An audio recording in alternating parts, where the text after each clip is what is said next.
வணக்கம். நம்ம வந்து இப்போ பைனாப்பிள் கேசரி எப்படி செய்வதுன்னு பார்க்கலாம். இதை வந்து ஈஸியான முறையில் 200 பேர்லேருந்து 250 பேர் சாப்பிட்லாம். இதை வந்து நம்ம 2 கிலோ அளவுக்கு ரவையை எடுத்துக்கிறோம். இதோட அளவு செய்முறை ஃபுல்லாத்தையும் இந்த வீடியோவில் பார்க்கலாம். இந்த வீடியோ ஃபுல்லாக நீங்கள் பாருங்கள், ஸ்கிப் பண்ணாத பாருங்கள். ரொம்ப ஈஸியாக இருக்கும். நம்ம இந்த வீடியோக்குள்ளே போகலாம் வாங்க. கேஸ் அடுப்பை வந்து நம்ம பற்ற வைக்கும் போது கேர்ஃபுல்லாக பற்ற வைக்கணும். ஃபயர் அதிகமாகிடுச்சுன்னா மூஞ்சிக்கு வந்துடும். அதனால் கேர்ஃபுல்லாக பற்ற வைங்க. இப்போ நம்ம கேசரியை வந்து கேஸ் அடுப்பு மூலிமா நம்ம செய்ய போகிறோம். கேஸ் அடுப்பு மூலிமா செய்யும் போது நம்மளுக்கு டெம்பரேச்சர் எந்த அளவுக்கு தேவையோ அந்த அளவுக்கு நம்ம வச்சுக்கலாம். ஈஸியாகவும் இருக்கும். இதுக்கு வந்து இது வந்து ஒரு பெரிய கடாயில் கூட செய்யலாம். அது செய்யும்போது கொஞ்சம் ஈஸியாகவும் இருக்கும். ஆனால் நான் பாத்திரத்தில் தான் செய்ய போகிறேன். இதுக்கு நான் வந்து 1 லிட்டர் சன்ஃப்ளவர் ஆயில் வந்து எடுத்துக்கிறேன். 1 லிட்டர் சன்ஃப்ளவர் ஆயிலில் வந்து ஃபஸ்ட் எடுத்ததும் முந்திரியை வந்து இதில் நல்லா பொரித்து எடுக்க போகிறோம். நெய்யிலையும் இதை பொரிக்கலாம், ஆனால் நான் ஆயிலில் தான் பொரிக்க போகிறேன். இது வந்து ஃபயர் வந்து தேவையான அளவுக்கு நீங்கள் வச்சுக்கோங்க. ஹை டெம்பரேச்சர் வச்சிங்கன்னா கருகிடும், அதனால் நல்லா இருக்காது. இதை வந்து கடாயில் நம்ம பொரிக்கும் பொழுது எடுக்கிறதுக்கு வந்து ஈஸியாக இருக்கும். இந்த பாத்திரத்தில் நம்ம பொரிக்கும்போது கொஞ்சம் கஷ்டமாக தான் இருக்கும். அதனால் நீங்கள் வந்து முடிஞ்ச அளவுக்கு உங்களுக்கு எது ஈஸியாக இருக்கோ அதை யூஸ் பண்ணுங்கள். ஆனால் இது வந்து ரொம்ப விட்டுட்டிங்கன்னா தீஞ்சிடும். அதனால் கொஞ்சம் கேர்ஃபுல்லாக வந்து பொன்னிறமாக மாறுற அளவுக்கு நம்ம வச்சுட்டு ஃபயரை வந்து ஸ்லோ பண்ணிக்கோங்க. இப்போ கலர் வந்து சேஞ்ச் ஆகிடுச்சிங்களா, நான் என்ன பண்ணுறேன்னா ஸ்லோ பண்ணிடுறேன். ஸ்லோ பண்ணிவிட்டு அதை பொரிஞ்ச முந்திரியை நம்ம எடுத்து ஒரு பாத்திரத்தில் போட்டுட்டு, இதுக்கு நான் வந்து முந்திரி வந்து 1 கிலோ முந்திரி எடுத்திருக்கேன். 1/2 கிலோ கூட போதும். நான் வீட்டுக்கு செய்கிறதுனால நல்ல முந்திரியும் திராட்சையும் நான் வந்து கொஞ்சம் அதிகமாகவே எடுத்துக்கினேன்.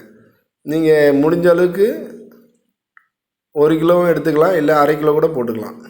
அதே போல் 1 கிலோ திராட்சை வந்து ஹை டெம்பரேச்சரில் இருக்கும்போது சீக்கிரமாக வந்து அது பொரிஞ்சிடும். அதனால் நீங்கள் வந்து நல்ல ஃபயர் ஆனதும் ஆஃப் பண்ணிக்கோங்க. முடிஞ்ச அளவுக்கு கேஸ் அடுப்பை ஸ்லோ பண்ணி ஆஃப் பண்ணிக்கோங்க.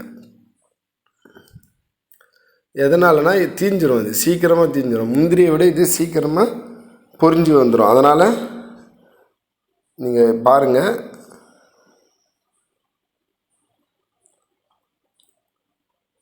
நல்லா பொரிஞ்சு வருதுங்களா? எண்ணெய் ஆயில் வந்து நல்லா சூடானதுமே அது பொரிஞ்சிடும். அதனால் நான் என்ன பண்ணுறேன்னா ஸ்லோ பண்ணிடுறேன். ஸ்லோ பண்ணி ஆஃப் பண்ணிடுறேன். இப்போ நல்லா பெருசாக உப்பி நல்லா பொரிஞ்சிடுச்சு பாருங்கள். இதை நீங்கள் எடுக்க கொஞ்சம் கஷ்டமாக இருக்கும், கொஞ்சம் கேர்ஃபுல்லாக எடுங்க. தண்ணியோட அளவு வந்து நம்ம ரவை எடுக்கிற அளவில் 1 பங்குக்கு 3 மடங்கு தண்ணி வந்து நம்ம ஆட் பண்ணணும். 1 மடங்கு ரவைனா 3 மடங்கு தண்ணி. அதே போல் ரவையை வந்து வறுத்து எடுக்கலாம், ஆனால் நான் வந்து வறுத்த ரவையை யூஸ் பண்ணுறதுனால வறுக்கலை.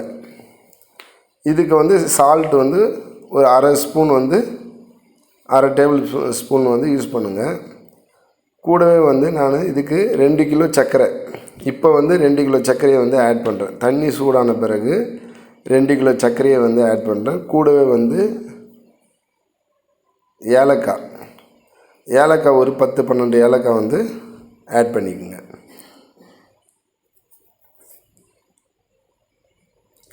தண்ணி சூடானதும் சர்க்கரையை நல்லா கிண்டி விட்டுட்டு, நான் வந்து இதுக்கு வந்து பைனாப்பிள் வந்து செய்கிறதுனால எல்லோ கலர் வந்து ஆட் பண்ணுறேன். ஒரே ஒரு பாக்கெட் தான் நான் ஆட் பண்ணுறேன். கலர் யூஸ் பண்ணாத செய்யலாம், அது ஒயிட்டாக இருக்கும். நான் பைனாப்பிள் செய்கிறதுனால அந்த ஃப்ளேவர் வரதுக்காக நான் வந்து எல்லோ கலர் வந்து யூஸ் பண்ணுறேன். எல்லோ கலர் வந்து ஃபுல்லாக மிக்ஸ் ஆகிடணும். அதனால் முன்கூட்டியே நம்ம தண்ணியில் ஆட் பண்ணிடலாம். இப்போ வந்து நல்லா கொதி வருதுங்களா? கொதி வந்ததும் ரவையை வந்து பொறுமையாக அழகாக கொட்டும்போது கிண்டி விடணும். இது வந்து நம்ம கிண்டாத அதிகமாக கொட்டும் போது கட்டி ஆகிடும். அதனால் நம்மளுக்கு ரவை வந்து வேகாத போயிடும், சாப்பிடவும் நல்லா இருக்காது. அதனால் முடிஞ்ச அளவுக்கு ஸ்லோவாக அதை வந்து அடிப்பிடிக்காத அளவுக்கு கிண்டி விட்டுக்கினே இருக்கணும். சரியாக வந்து நம்ம கிண்டி விடும்போது அதோட பக்குவம் கரெக்டாக இருக்கும். தண்ணியோட அளவும் நீங்கள் வந்து அதிகமாக வச்சிட்டிங்கன்னா ரொம்ப குழன்னு ஆகிடும், கம்மியாக இருந்தாலும் வேகாத போயிடும் ரவை. அதனால் நான் சொன்ன அளவுக்கு நீங்கள் தண்ணியை வச்சா போதும், ரொம்ப டேஸ்ட்டாக இருக்கும். அதே போல் இதை வந்து விடாமல் வந்து கிண்டணும். கிண்டிட்டு நான் வந்து பைனாப்பிள் எசன்ஸை வந்து இதுக்கு சேர்க்குறேன். ஆக்சுவலாக இதுக்கு நம்ம சேர்க்க தேவையில்லை, அந்த வாசனைக்காக நான் சேர்க்குறேன்.